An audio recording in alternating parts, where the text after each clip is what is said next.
I was born in 1970, and I lived in the same house all my life on the west side of Tucson, and my father was a school principal, and my mother was a grade school teacher.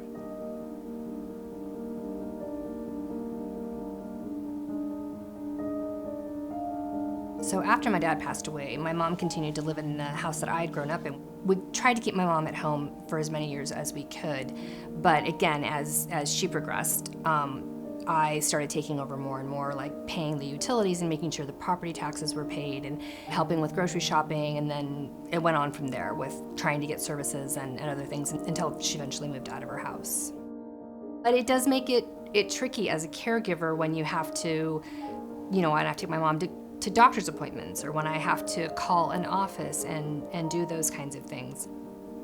My name's Josephine Corder. I usually just go by Jo, and I am the Director of Life and Work Connections, which is our EAP, Employee Wellness, and Work-Life Office all rolled into one integrated unit under HR benefits at the University of Arizona. Caregiving comes in all different shapes and sizes and forms, and it will call on us differently depending on those circumstances. We just have one life. It's not like we check our code at the door and we have this different life that suddenly happens. I've worked at the university since 2000, always in communications roles. I like learning new things. It's very energizing to me. I started talking to people at Life and Work Connections years ago, kind of when we first noticed that, Mom was experiencing some changes. I kind of increased my contacts with Life and Work Connections. I meet with our university staff. I'll talk with them about their caregiving situation. I'll develop what we call a care plan, because we know that if they don't get the support, if they don't get the services, if they're not connecting to what can help them, they're gonna burn out. We're trying to uphold a caregiving culture that's not only the faculty, but it's everyone who works on this campus.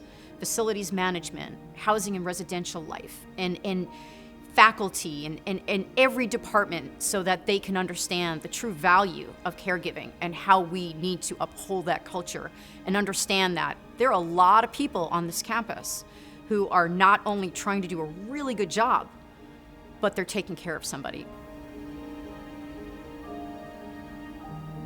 The one-on-one consultations at the depth that we have at the University of Arizona is pretty unique in the way that we're building relationship with community resources. The employer can't be everything that this person's gonna need for support, so connecting them with those amazing community resources that are available is so important, because that's gonna sustain even beyond their employment at the university. I work for Pima Council on Aging, PCOA, and we are the area agency on aging for Pima County. One of the things that we're really trying to do is help folks identify as a caregiver, because a lot of people don't realize that what they're doing is caregiving. We kind of try and be the hub for resources for folks, especially for caregivers. And so we work with our partners from Age Friendly Tucson, like AARP Arizona and the United Way and Elder Alliance, to kind of make sure that folks know where to go for resources. Because that's probably one of the biggest challenges we have for caregivers in our community, is all these different places are doing different things, but nobody really knows of one central place to go to get that information. We have a very rapidly growing aging population, and that's an issue across the country, but particularly in the state of Arizona. So one of our responses to that was to establish something called the Elder Alliance.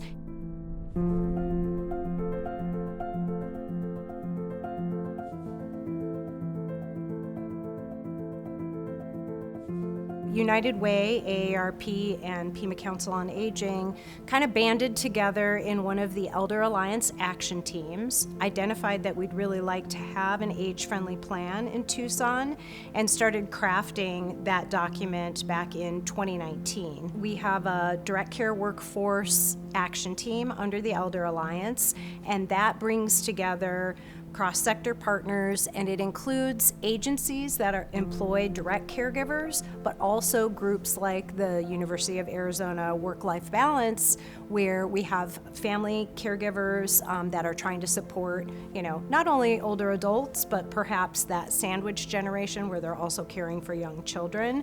So we sort of look at that as a whole care economy.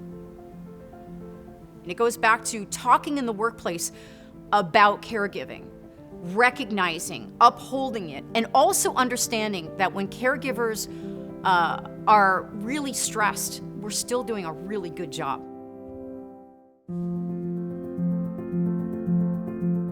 Having additional offerings like caregiver support and employee wellness help employees feel grounded in their employment, and then they have a tendency of wanting to stay there. So there is a return on investment for the employer, and it actually is pretty financially lucrative for them to offer this, because then they're not having to constantly hire and retrain and rehire folks, every month or two. They have employees that are committed to their organization and have longevity there that they didn't have before.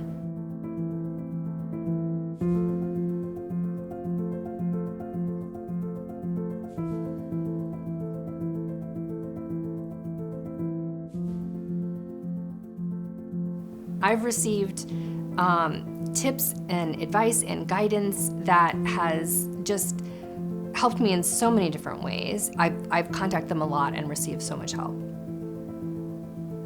She's not the same mother who raised us. She's a different mom, but she's still a great mom. And so it's just a different way of being close to her.